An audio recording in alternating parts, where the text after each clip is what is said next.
right, I think I've got everything now. And when I don't, I'll just have to live without. All right, good. So welcome everybody.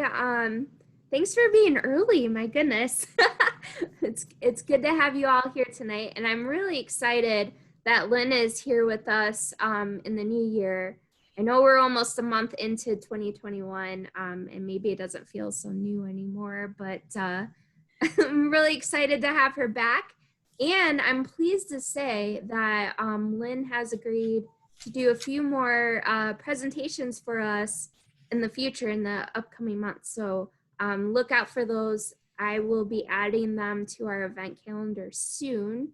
I'm gonna do my little spiel, just a quick intro, and then I'll pass it over to Lynn. So you may see me pause for a little bit, and that's because I'm going to be letting more people in as they arrive.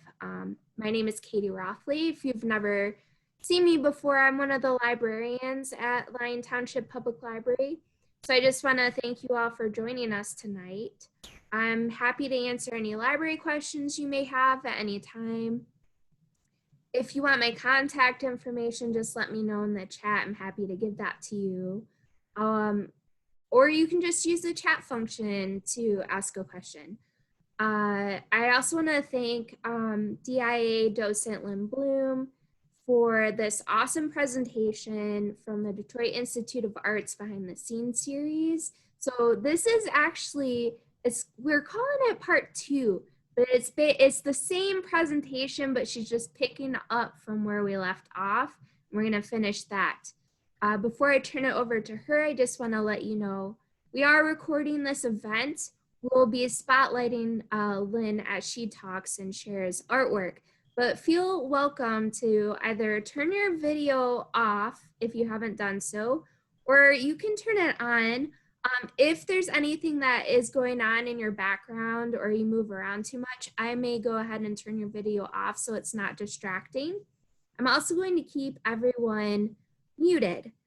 Please use the raise your hand function or the chat option to ask any questions, or request to be unmuted to ask a question directly. I will be managing all of the questions that are asked in the chat, so you'll hear me ask Lynn that. She may even look at the chat at some point too, so that is a possibility. And if you're not familiar with Zoom, you can find the chat in the bottom middle. It's a little speech icon. So if you just click on that either with your mouse or your finger, a window pops out to the right of your Zoom window and you can type in there. I will also be monitoring the chat. So I just want to let you know that for anything super disruptive or inappropriate, whether through sound or video or chat, may result in your dismissal. And this is only because we want to make sure everyone can enjoy this online experience in a comfortable and safe environment. So next, I want to invite you to participate in our upcoming virtual events. This coming Monday is February 1st, and our resident gardening guru, Pam, will be presenting on a seed savers garden at 6:30 p.m. And then Wednesday, February 3rd, a presenter from the MSU Extension will be discussing the diabetes plate method as a strategy to eat healthy. And I think she'll be discussing diabetes, but if you also just want more information on how to eat healthy, you're welcome to join in. And this will start at also at 6:30 p.m. So registration is required for all of our events, and this is the way that we give you the Zoom link. And that's on our website in the event calendar at www.ltpl.org. And then lastly, we welcome your feedback. If you don't mind taking a short survey for us to share your experience, what's working, what isn't, what you'd like to see in the future that you'd be interested in attending. So we appreciate everything that's shared with us. We look at it and we take it into consideration when we plan future programs. So I will get the link for you and put it in the chat so you can take it at your convenience. It is also in the event calendar on our website. Just scroll down to the bottom of that page underneath the calendar and there's a little button there. So without further ado, I want to welcome Lynn And here, let me change this over to her. Take it away, Lynn. Katie, thank you. That was wonderful. I can't tell what you can see right now because I think I shared my screen, but can you see the reeds and cranes, or do you see? I see the Zoom window on your desktop. All right. So maybe what I'll have to do is, let's try this. Nope.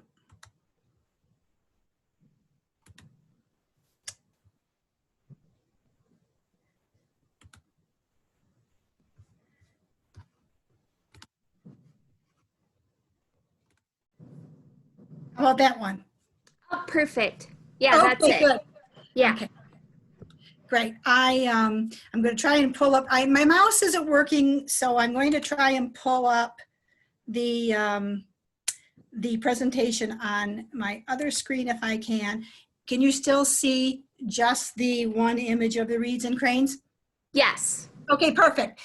Everyone, hello. Thanks for your patience. Katie, thanks for that great introduction. And I really want to say thank you for managing all of the technology so that that doesn't have to be a burden that I have to worry about, because that's not my area of expertise. So by you fielding the questions and getting me set up makes a huge difference. So welcome everyone to part 2 of In the Garden. And as Katie said, this is a continuation of the talk that we started. I think it was probably in the fall, but it's a good day to look at some garden images because it's really cold outside and we haven't seen anything like that for a long time.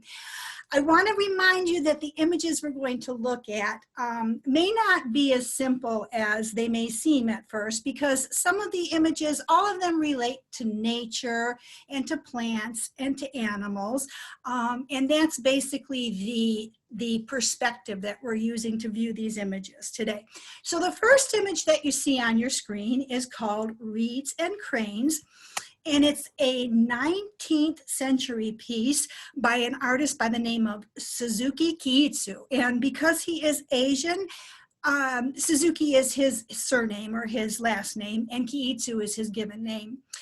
What you're looking at is, I'm going to try again, for those of you who weren't with me the first time, to identify the size of each piece. And if I forget, remind me to let you know if it is or isn't on view. This piece is not currently on view. It is part of a rotation where they show this. What this is a folding screen. It's a 6-panel screen where the frame is made of wood, and the panels themselves are made of silk, and the silk is painted. It is painted with pigment as well as with gold. So it's a luxury item. It's quite large. It is 6 foot tall by 12 foot wide. And so if you can imagine, this is an image that is, it serves a very utilitarian purpose, because these folding screens would be used for a variety of purposes, such as to take a large room and make it into a more intimate space. They would also be used, they're very decorative, obviously, so they're beautiful to look at, but they would also be moved around in various places. They could be used in the evening to prevent drafts, or they could be used to give privacy, so that when they were placed in certain configurations that you would have, you would be free from prying eyes. The screens themselves are always made in pairs. And if you could imagine going into a home in the 19th century and perhaps being invited to a dinner party or something like that, where one of these screens would be present. I'm going to take you to the next slide so you could look at what both of the screens would look like when they are together. But can you imagine having a dinner party and being in a room where you see these beautiful screens that are shimmering with gold? And in the late 19th century, these would have been flickering in candlelight or lantern light. So the amount of light that would have been reflecting off of them would have been spectacular. So this is the first screen that we had up on view. And you'll notice when you take a look at it that it doesn't have a lot of colors in it. It's very monochromatic, very black, white with some elements of red. You see the red pops on the cranes' heads. You see these various cranes in different positions. They're standing in a bed of reeds. And the symbolism of the reeds is old age, whereas the cranes are longevity, so long life. And also quite often you see cranes in pairs. So here you see them, as I said, in various stages of standing and foraging for food. You notice the red spots on all of their heads, and that red is used by Kiitsu Suzuki to, again, bring your eye up through the screen and through the painting.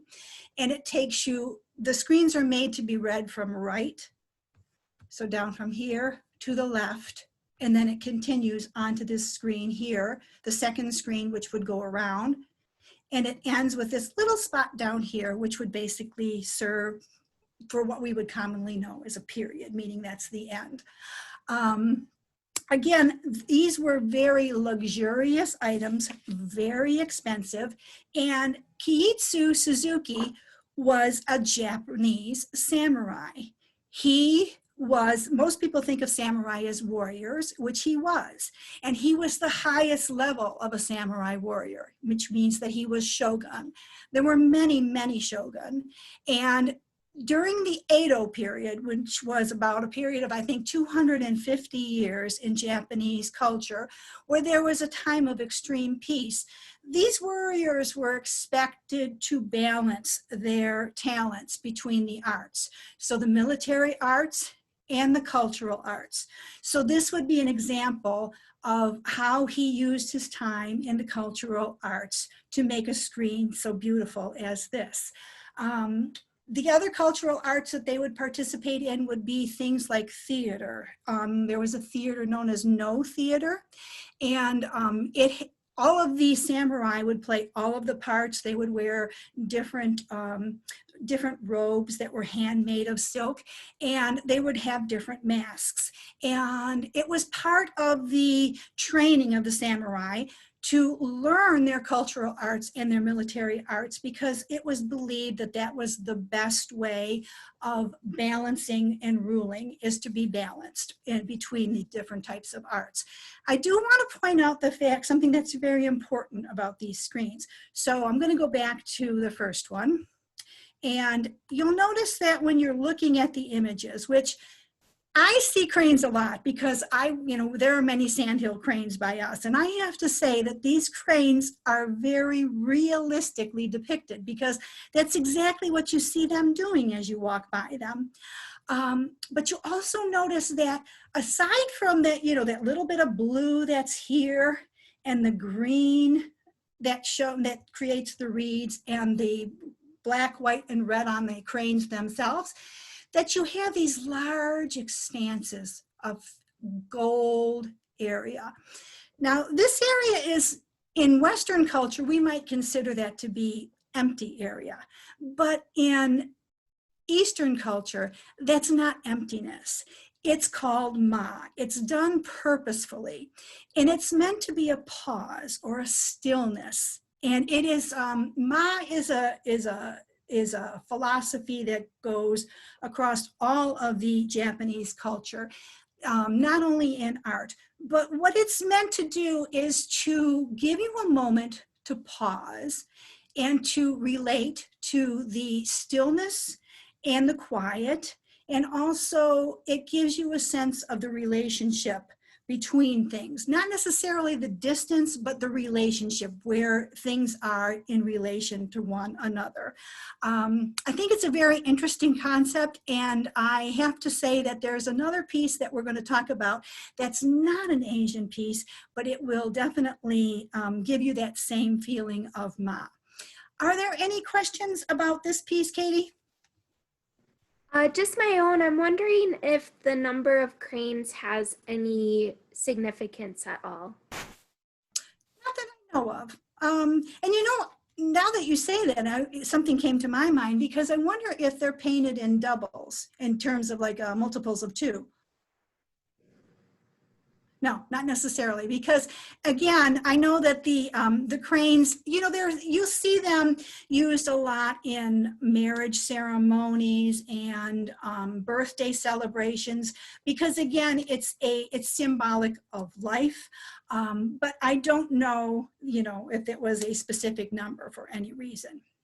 I will also, I should probably point out that this one is not on view at the current time, but we have a variety, the DIA has a variety of folding screens just like this. May come from different cultures, but you will generally see one always displayed in the far wall, which I think is on the south end of the first floor in our Japanese Asian gallery.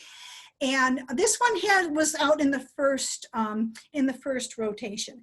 The reason that the screens are rotated, I think we talked about this at one point before, but there are lots of things in the museum that are very fragile. So you can imagine something that was painted quite a while ago that is paint and gold on silk would be very fragile and light and temperature sensitive. So we keep, you know, we keep them in a constant rotation so that they last for many years to come.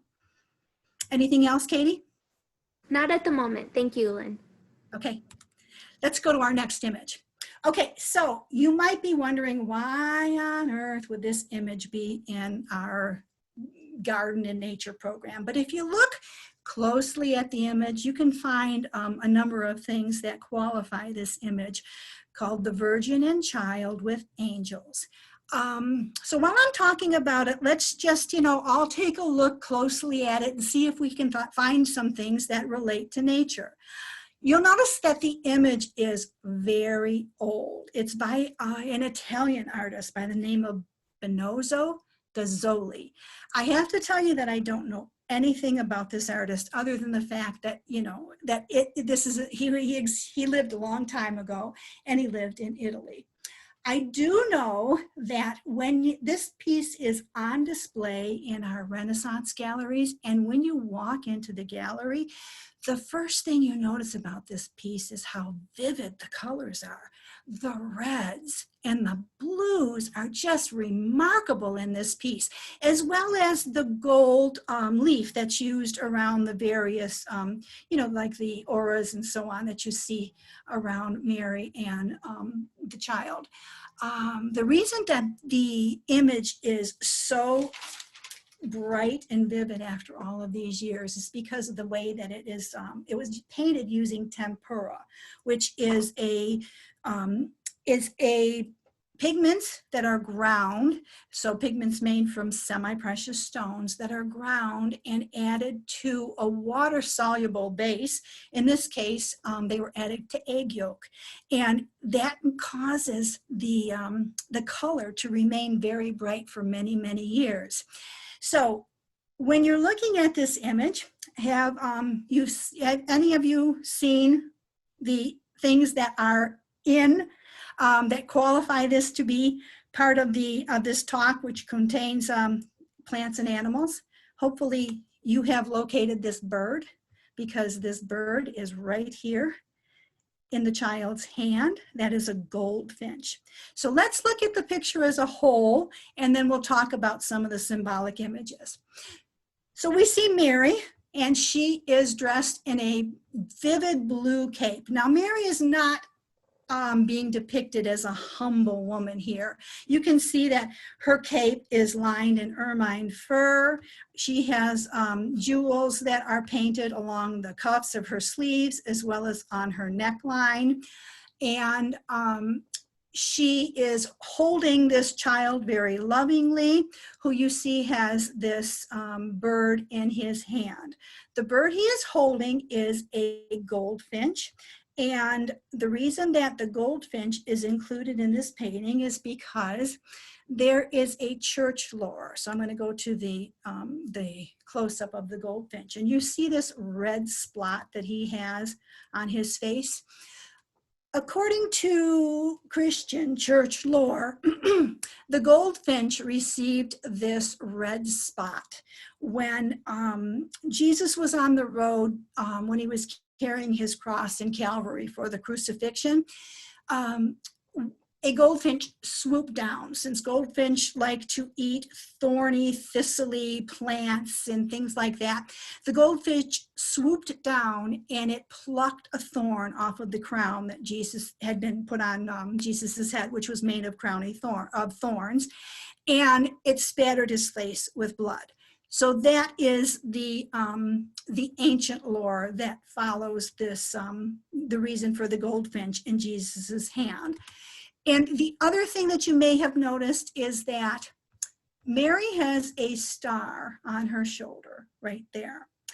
That star that you see on Mary's shoulder, you'll see in a lot of Renaissance art and medieval art. And what that does is it depicts, it identifies Mary as being the queen of the heavens. So between the blue cloak that she's wearing, blue being symbolic of her connection with the sky and the heavens above, between that and the star and the opulent dress that she's wearing, she's being identified as the queen. And you also see that there's quite a bit of red in this painting. The red that you see in this cloth here, as well as between the different types of angels. That red is symbolic of blood, which is, of course, symbolic of man and relates to the human connection between Jesus and Mary and the common man. In addition to that, you'll notice that they are surrounded by a retinue of different types of angels. And all of these angels are depicted with using a head and various stages of wings that are closed and open at differing levels. These angels are called Cherubim and Seraphim, and they are considered to be the hierarchy of angels. In addition, you'll also notice that there is a halo around Mary's head, which says Ave Maria Gratia Plena, which in Latin means Hail Mary, full of grace. And the halo that surrounds Jesus's head is a Latinized Greek, which reads Jesus Christ. I think that's about it, but this definitely is on view. I do want to mention the fact that like I said, I don't know much about the artist because, you know, this was painted in 1460. But what I do want to mention is that when this was painted, it wasn't something that was painted for a person. It was painted to be displayed in a church. And it wouldn't have been displayed in the part of a church that the average public would go to. It would have been displayed in a small side altar where perhaps the clergy would get dressed or prepare their sermons. So they would have been the only ones to see it. You might notice that the image looks a bit small. And because this image was purchased in 1930, it came through a dealer in New York, and it was purchased by Mr. and Mrs. Edsel Ford. We believe that at one point, whether the Fords did it or it had been done sometime between 1460 and 1930, someone had cropped this image, probably to make it fit into a frame that they had that was existing. But when you see this image in the museum, it's in our second floor Renaissance and medieval galleries. It's really a beautiful image, so take a moment to take a look at it. Katie, do we have any questions? I don't see any. Okay, I'm going to move on then. Yeah, we're doing well. Okay. All right, So this is a very unusual piece. So give me a chance on this one, because again, it's not typically what you would expect to see in a talk about plants and nature, because if anything, this piece is pretty unnatural looking. So I'm going to give you a moment to look at a close-up of this and to recognize some of the things that you see in this piece. This is considered a still life sculpture because it's a combination of objects, and it's called installation art. It's installation art because, as you can see here, it's installed and it's put together, and it has a cord that goes to an electrical outlet. When you look closely at the piece, you'll notice that you see a collection of items. For right off the bat, you notice that there are aquariums, many of them. You see a little wine goblet here. One of the things that I always found really interesting was that right around in here, there's an actual Q-tip. In addition to that, you see a lot of pieces of styrofoam. And you see styrofoam that has been, like paper plates and things like that, but styrofoam that's made to look like a nautilus shell. There's some pieces that are made to look like the, natural things like your backbone. You see styrofoam here that is carved to look like the strata of the earth or different formations that you might see in the earth. Oops, sorry.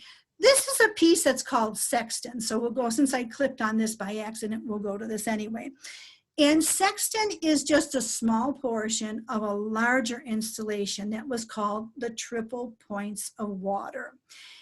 This was created, I think it was 2004, 2005, by an artist by the name of Sarah Say.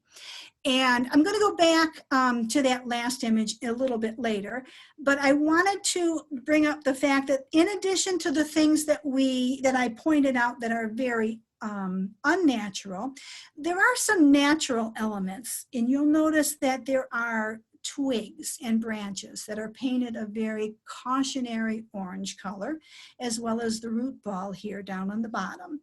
In addition to that, there's actually sorry, I'm using my wrong screen. So in addition to that, there's also a moss that grows inside of the sculpture, and it has to be replenished and replaced every so often.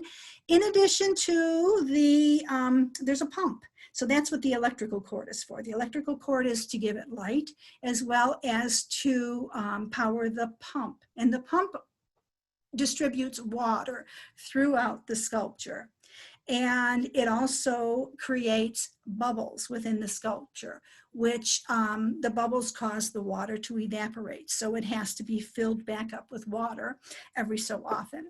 Now, when you're looking at this, you're probably thinking, what does this have to do with plants and nature and animals? And I want you to think about the elements that are there for just a minute, because while I and many adults have walked past this a million times and really had to take a good look at it before we started to realize what the message was, I will tell you that when you take kids through the museum, this is not on display now, and it has been off display for about a year. But whenever you would walk past this with a group of kids, they would stop and ask you to explain this to them, because it's just such an interesting combination of recognizable materials. And what it is a cautionary tale. It's about environmental concerns. We have very unnatural materials that are made to look like nature. And then we have things that are natural, that are painted in unnatural color. So it's made, it's a very contemporary piece that's made to make you think about what these items are doing to our environments. What are they doing when we ingest them? What are they doing to our health? And the fact that the cord is very, is very prominently displayed is a purposeful item, because it's also about our reliance on technology, because this piece is totally reliant upon technology. It's kind of the things that are natural are unnatural, and the things that are unnatural are made to look a little more natural. I do want to bring up the fact that this triple points of water, so I looked up sexton, which this piece is called, this individual piece is called sexton. And what a sexton, I think it's an interesting name that Sarah Say gave to this piece, because what a sexton is a person who takes care of a church. But they also assign the job of being a bell ringer, and to ring out something, you know, because church bells would ring out caution. So I think that was a very interesting name that she chose for this portion of this piece. Now, if you look at the entire sculpture itself, I don't even know how large this was, but our piece is 96 inches tall by 57 inches wide and 59 inches deep. So you can imagine that this piece, the triple points of water, the entire installation would have been very large. And two things I would like to point out. First thing is, when we talked about reeds and cranes and we talked about Ma, think of the concept of Ma with this piece, because this is a piece that you are meant to walk around and to look at from all different angles. So you're experiencing it by immersing yourself into it. Kind of the same concept as what that portrayal of Ma was in the Reeds and Cranes. The other thing is the triple points of water. Where that title comes from is a scientific principle in thermodynamics, where just the right combination of pressure and temperature can allow water to exist in all three of its forms at the same time, which I think is really interesting. So the curves intersect at a certain point, and that is where the whole piece derives its name, Triple Points of Water. Are there any questions on this one, Katie? No, but I want to make a comment that I imagine, like, if I were here in person looking at this, that it would be overwhelming. I think, yes, and I think I can only speak from my own experience, and everyone is different, because I personally like contemporary art, but I do not particularly like combinations of things that are put together. I would walk past this piece quite often, and I didn't understand it until I started to look into it and to research it. Because again, I was really hung up on the glass, the goblet, and the Q-tip, and the Q-tip that was there, and all of that. And so now that I understand it in the principles that it's based on, I find it to be a lot more interesting, and I can look at the pieces and think about and make my own interpretations of what it is that she's trying to portray in each of these pieces. But I also have to say I like the fact that it's taking objects that would otherwise end up in a landfill and using them for a different purpose. So I like that. We did have a question. Where is the larger piece currently located? I don't believe the larger piece is anywhere right now. The larger piece, I would have to Google that, but if you Google Triple Points of Water, it was displayed, I think, at one point altogether, and then it was sold off in pieces, and we acquired one of the pieces shortly after it was taken apart. Okay. Okay, then I'm going to move on. This is a very small painting that you will find on view in our American gallery. So as you walk in the Woodward entrance and you walk into the foyer and you go up those steps, it's going to be in that first gallery on your left. You know, it's a gallery that contains a lot of landscapes and paintings of America, you know, Westward Ho and all of that. This particular painting, as I said, is quite small, and it's by an artist by the name of Martin Johnson Heade.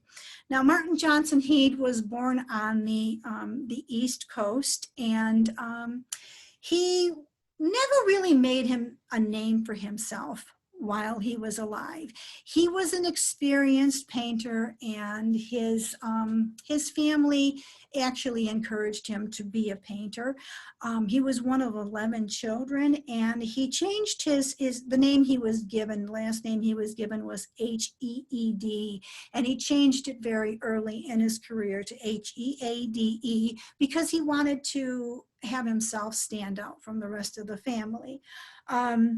He painted a series of things like most people. He started out with, you know, portraits and so on, but very soon he realized that he liked painting landscapes and still lifes and that. And he was very good friends with someone who was extremely famous at the time. This painting was made in 1880, and I'm sure you've all heard of Frederick Church.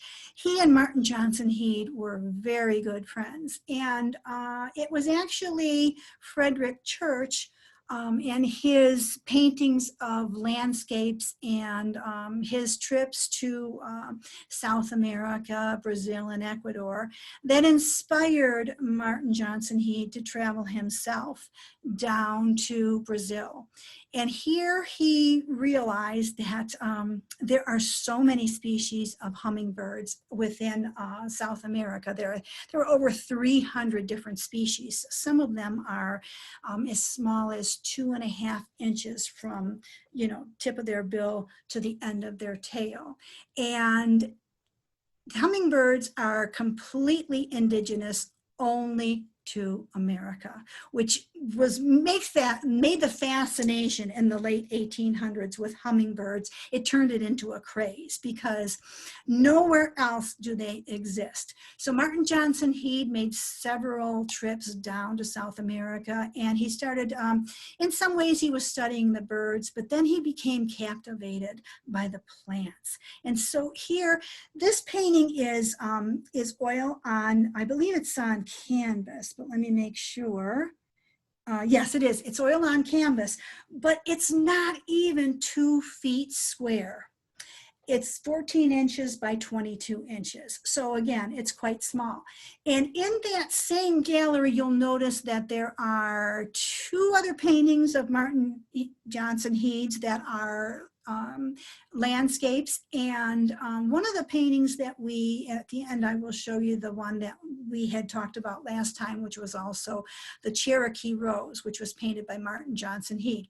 So while he's studying these hummingbirds, he also realizes how interesting the flowers are. So let's take a look at this painting. So right in the middle of this composition, you see this huge orchid, and the orchid is displayed with all its petals and its trumpet-shaped center, which has the yellow pollen in the middle, as well as buds that are cascading out from it in all directions. And you see here one of the leaves, a hummingbird has landed. Oh, sorry. Again, my mouse isn't working very well. So a hummingbird has landed, and he has displayed his plumage. He's opened up.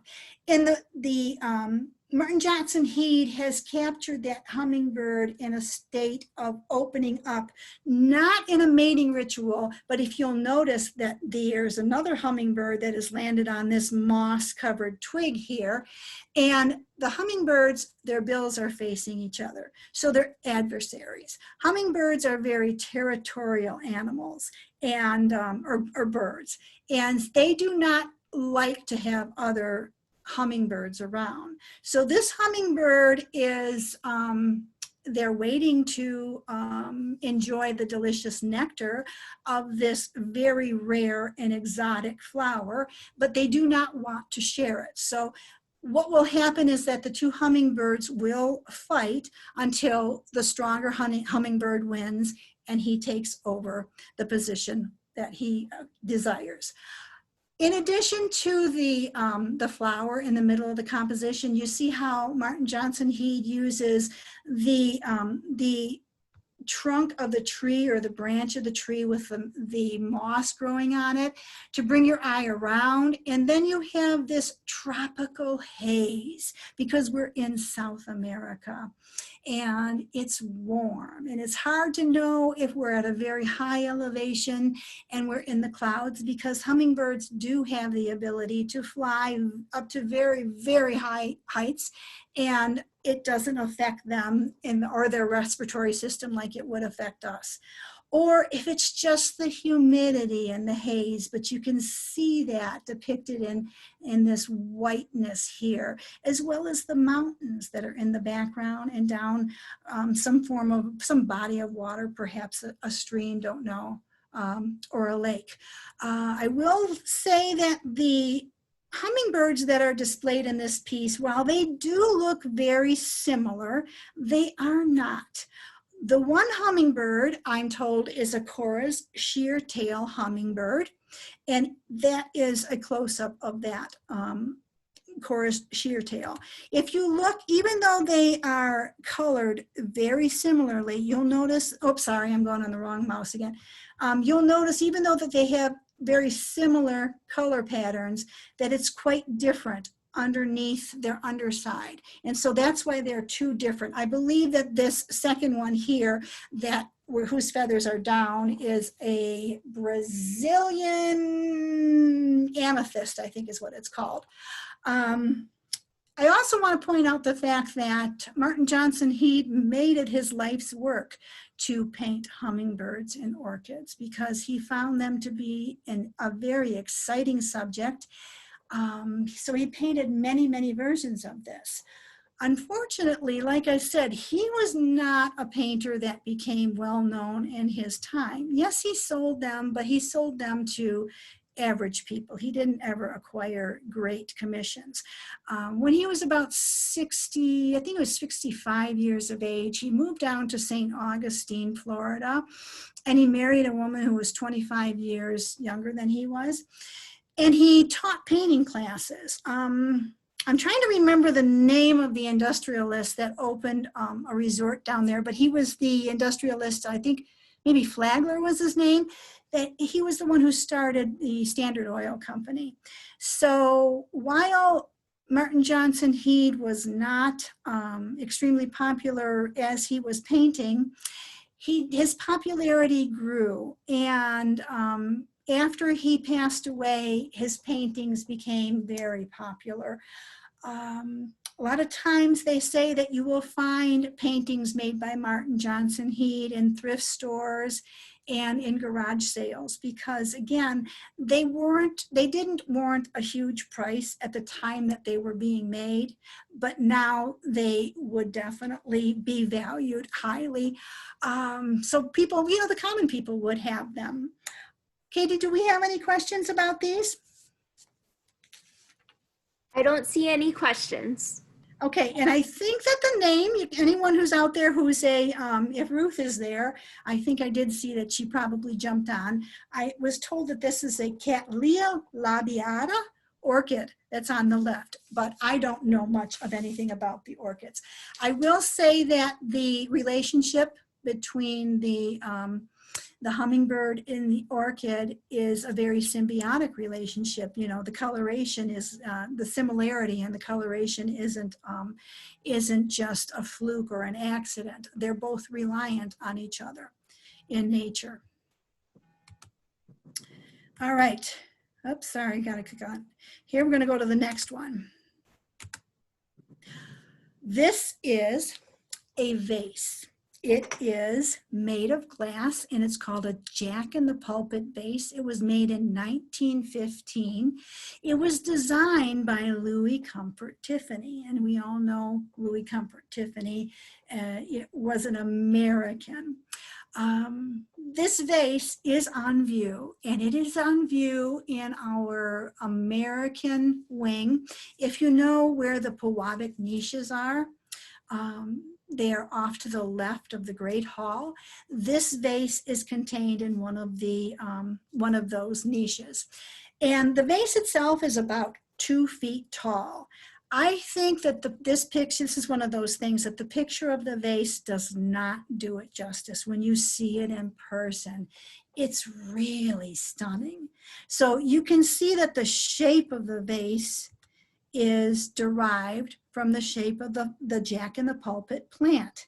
And to some degree, you can see that the gold around the outside of the plant also mimics the gold that's along the inside there. But when you look at this piece, you'll notice that, oops, sorry, again, I was using my mouse on the wrong screen. Sorry about that. So when you look at this piece, you'll notice that the coloration in the vase starts as a blue peacock color. It goes into a purplish color, and then it starts to break out into this iridescent gold. Now, how Louis Comfort Tiffany did this was he didn't actually make the piece. As we know, he ran he had a variety, a great number of artists who worked for him. And Louis Comfort Tiffany was zealous in his desire to be the epitome of good taste in America. And because of that, he used his genius to develop all sorts of techniques of working with glass. And he came up with all these different things. And that's why you see so many different types of Tiffany products on the market. But in the late 1900s, in the late 1800s, one of the things that Louis Comfort Tiffany started to realize is that the concept of art is derived in his mind by nature. So everything that you see that's beautiful in art, in his mind, was coming from an inspiration from nature. And he was one of the biggest proponents of the Art Nouveau movement, which is, again, art derived from nature. And during a period of time from the late 1800s to the early 1900s, he developed a line of, this was a very popular thing that he would do, is take these various colors of molten glass, and he would spray them while they were still hot, or his workers would spray them with metallic vapor. And that's how he would, the technique that they would use to get this iridescent color that you see around the edge. It's really a fabulous looking piece, and this is one of the most remarkable pieces that Tiffany had made at this time because of the size of it and because of the coloration of it. It's absolutely stunning. Originally, they were used to actually hold flowers, but eventually people realized that they were just beautiful pieces in and of themselves. One of the things that I wanted to bring up is I wrote down a quote that was written about Tiffany's concept of making vases that resembled flowers. And the quote was from an artist who worked for Tiffany, and he became a curator in a museum, and he was also a well-known author by the name of Hugh McKean. And Hugh McKean said, "The observer is to be attracted to this piece partly because of the beauty of the material and partly because the material suggests the beauty of the flower," which I think says it all. The other thing I wanted to mention is that the type of technique that specifically is used in this vase, in constructing this vase, is called Favrile glass. We know that this vase was made in 1915 because Tiffany has a numbering system, and it's numbered and it's signed by Elsie Tiffany. And it says that it's made of Favrile glass. It's Favrile. They believe that the term Favrile glass is a derivative of an old English term by the name, it was called Fabrile, Fabrile, which means by a craftsman or relating to his craft, which makes sense. Any questions on this one, Katie? None. Okay. All right, so we're going to move on to four-leaf clover, which is okay. Four-leaf clover is by Winslow Homer. Everyone knows Winslow Homer, and you can't help but love his paintings because there's a certain sense of sentimentality about them, and there's a sense of nostalgia. Winslow Homer started off as an illustrationist, and he worked for Harper's Weekly on a freelance basis for many, many years. He worked during the period of the Civil War, and he was actually allowed to go onto the battlefields, and he would sketch. He would create sketches of things that he saw on the battlefields, and then he would send them back to Harper's, and Harper's artists would publish these. They would put them into the weekly publications. After the war, Winslow Homer did some traveling, and he lived along the East Coast, and he would observe people. And at one point, he started making, like I said, these very nostalgic paintings to give people, a sense of something pretty to look at that was not troubling, because everyone after the Civil War was reeling from the things that had happened, and they were all looking for some hope. One of the things that was really noteworthy about Winslow Homer is that during the time that he was painting, and he went from different types of landscapes and things to then starting to paint particularly children. The reason for that is that he wanted to give people paintings that gave them a sense of hope, but he didn't just do it with a sweet sentimentality of children.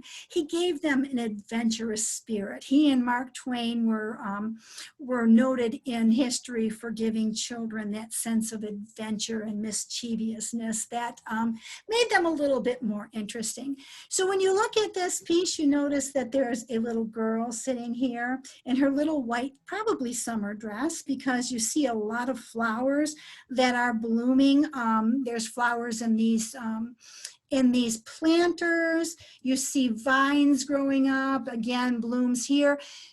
This painting has very short brush strokes. So Winslow Homer is mimicking what is being popular at the time, which is the Impressionists. So he's starting to play with his brush strokes. He never becomes an Impressionist, but he definitely has that Impressionist influence. You can see the short brush strokes that are being used to display the shadows along the wall. So you know that there's sunlight, again, giving you that sense of warmth on a beautiful sunny summer day.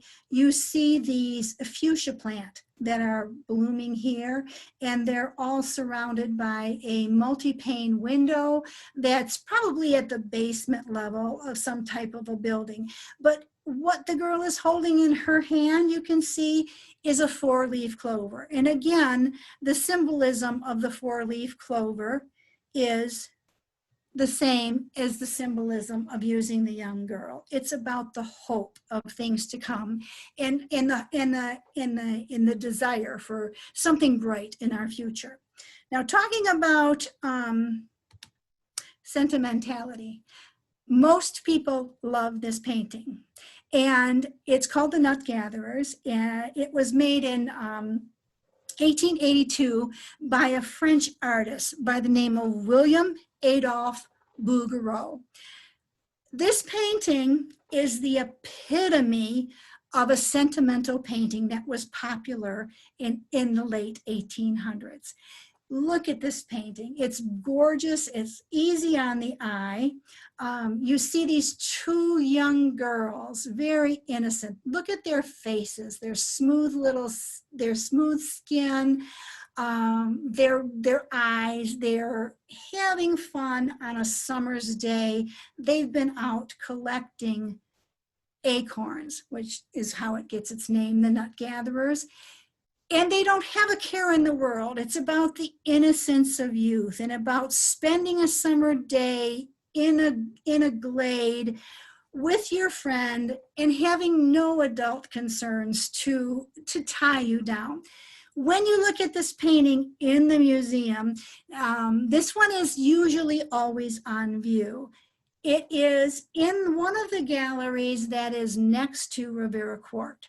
Now, most of the time, I will say, as docents, what we use this painting for is to give a prime example of the difference between Impressionism, which was becoming popular at this point in history, and traditional art. So William Adolphe Bouguereau never subscribed to any form of deviation. He was the quintessential salon painter all of his life.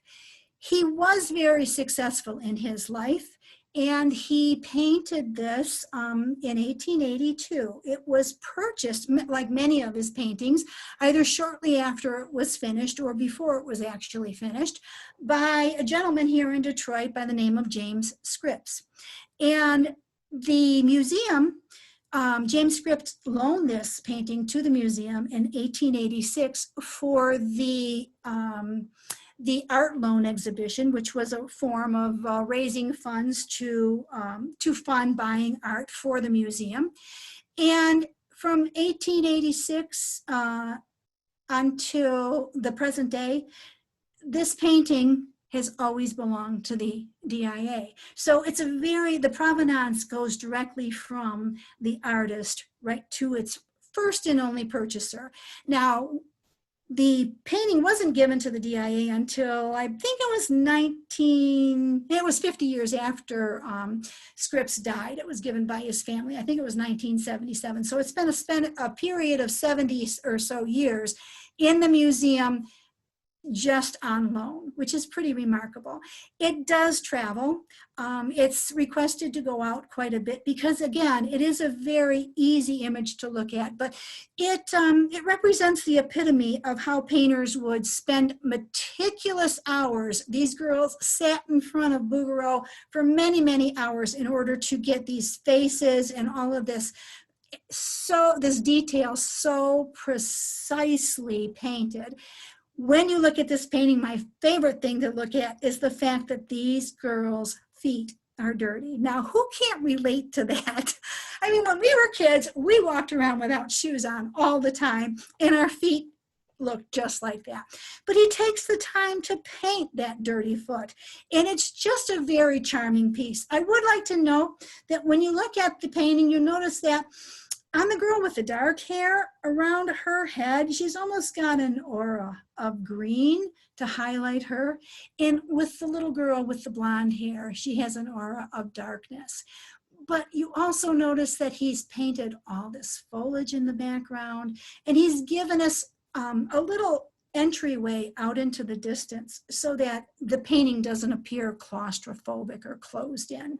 Again, this is a very sentimental painting, and shortly after the 1900s, this type of painting went out of favor. It was just a matter of changing tastes, but nowadays, it's more, again, respected and appreciated.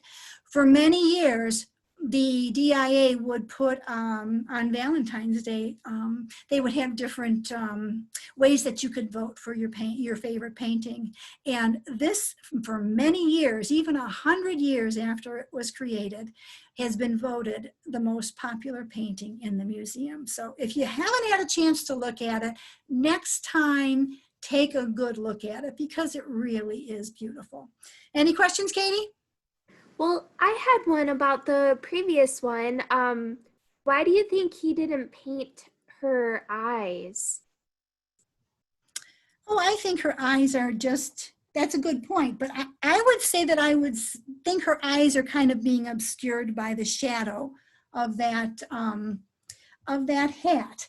But I actually never noticed that, Katie. I'm so glad when you look at these minor details, because I think that that's what makes it interesting for me, is when people will share, what they see that maybe I've never noticed. So thank you for asking that question.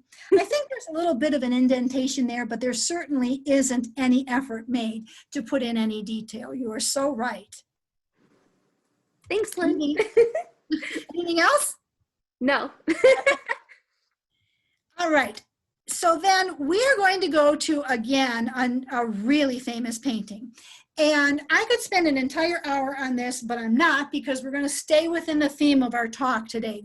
This is The Visitation by Rembrandt. And this, can I interrupt you for a second? I'm so sorry.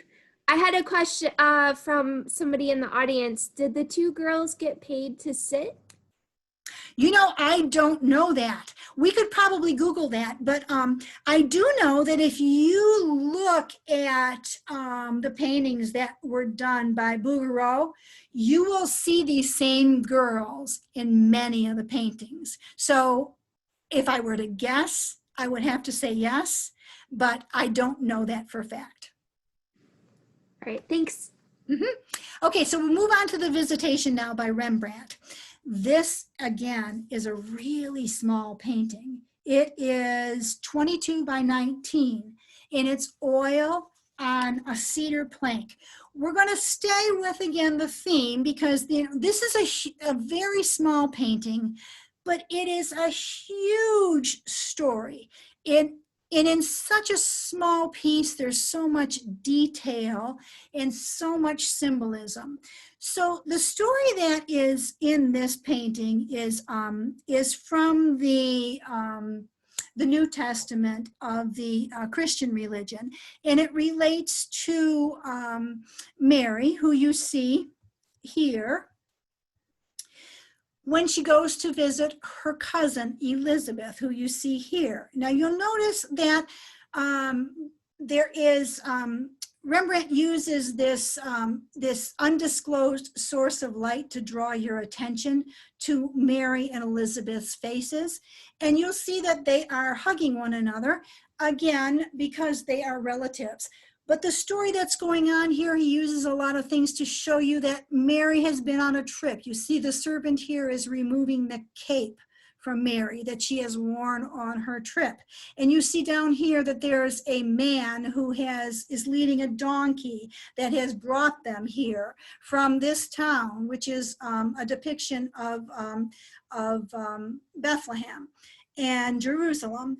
And you will also notice that Elizabeth's husband is here coming down the steps.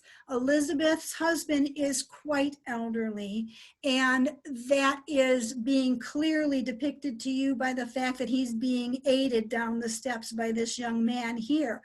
But the symbolism in the title of this piece comes from the fact that Mary has come to share with her cousin Elizabeth the fact that she is pregnant, and she is going to be giving birth to the child who would be known as Jesus.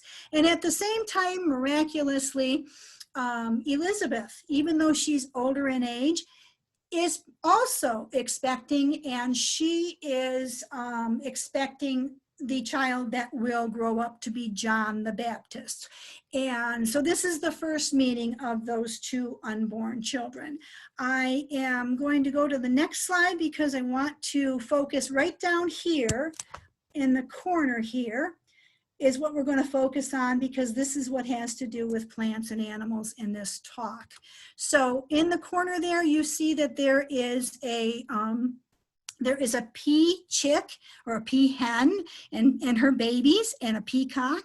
A peacock is symbolic of a couple of things in Christianity.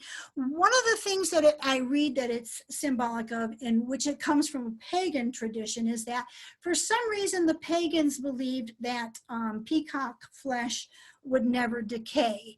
But the more current interpretations that symbolize, that the peacock is used to symbolize, is the fact that every year they lose their feathers, and new feathers they grow new feathers that are brighter. So the resurrection of Jesus. In addition to that, the peacock is symbolic of the goddess of pregnant women, who is Juno. And next to the peacock, you will see, or behind the peacock, you will see that there is a rose. It's hard to identify as a rose because the tones of this painting are quite dark. It looks somewhat brownish. But if you remember from our first talk, the rose is always a symbol of the Virgin Mary, not only for the flowers, but also for the thorn and the foretelling of the crucifixion. Any questions on that one? No. Okay. Last one that we have is a very contemporary piece. Now, I looked this up today before we met, and it's called Creature. It's by Tomoko Kono, a Japanese artist. Usually this is always displayed in the same gallery that Reeds and Cranes is. I don't remember it ever coming off view, but the DIA website says that it's not on view. It's a very interesting piece. It is, again, a contemporary piece that you can walk all the way around it, but it's created by a Japanese artist who uses a very ancient form of creating these pieces. She kneads the clay in a process that's known as nerikoma. So all of these petals that you see, the horns and the color that's wound into that is done through a process of kneading the clay, and the clay naturally mixes itself together, and it's a very organic form of creating a piece of art. All of these individual petals, again, are not painted. That color is kneaded into the clay, and this is what naturally forms. She creates each of these petals by hand and puts the piece together.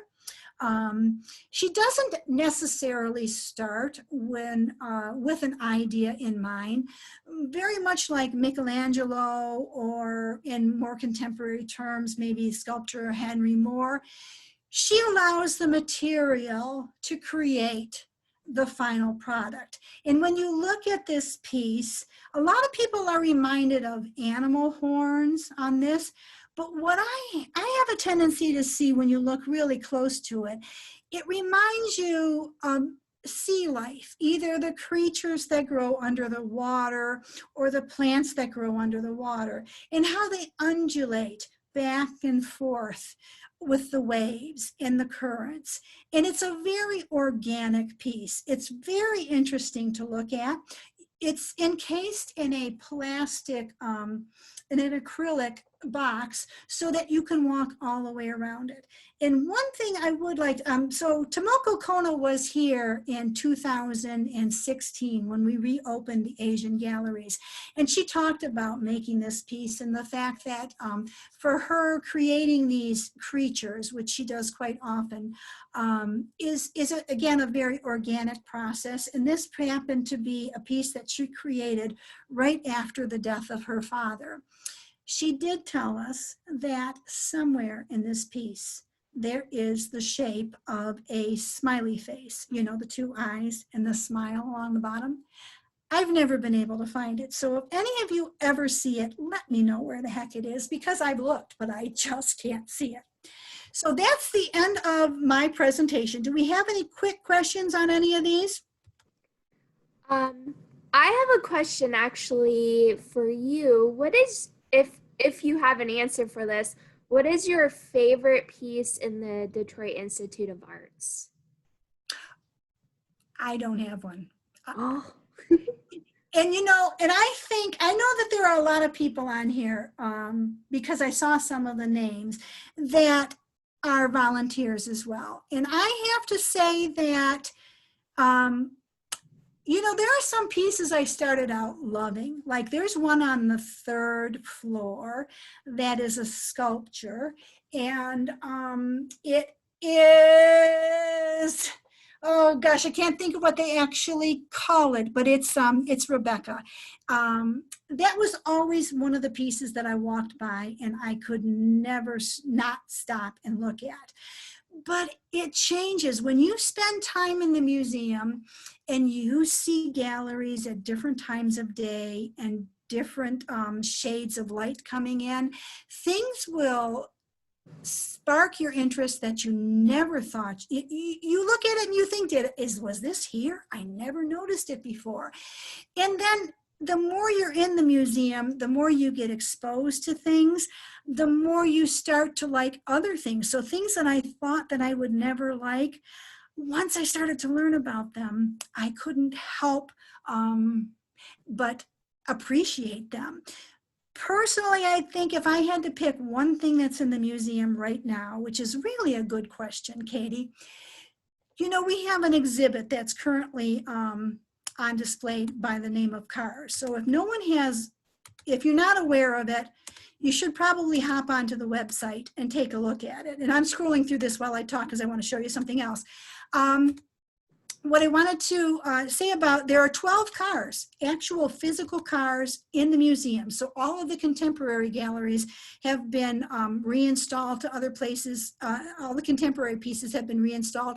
And that whole second floor contemporary area off the spine is a collection of cars from 1950 until 2009, I think. And you can actually, many of them are one-of-a-kind cars that you would never, you know, you'll never have the opportunity to see again. So if you get a chance, go and see them. Inside that exhibit, there is also something that I think is really special, which is a Basquiat. It's a contemporary painting by an artist who lived for a very short period of time, but he was magnetic. His personality was magnetic. He was the type of person that when you read about him, you know, he just attracted attention. And there is a painting on loan by the name of Red Car in Kauai, which is a rare occasion to see a Basquiat. It isn't owned by the museum. It is on loan. It's a private individual who owns it. So that's definitely something that I would say you would want to go and see. But you know, like I said, there's a lot of different things that I see on different days that I never would have thought that I would have appreciated as much as I do. The last thing I wanted to mention is, remember we talked about, to bring kind of, you know, art always is symbolic of what's happening at the time that it's created, but it also can relate to the contemporary. So we talked about this statue of Parvati, who is standing on a lotus flower. And if you watched the inauguration, you know, a week or so ago, you know that Kamala Harris's name means Kamala means lotus flower, and it's from her Asian heritage.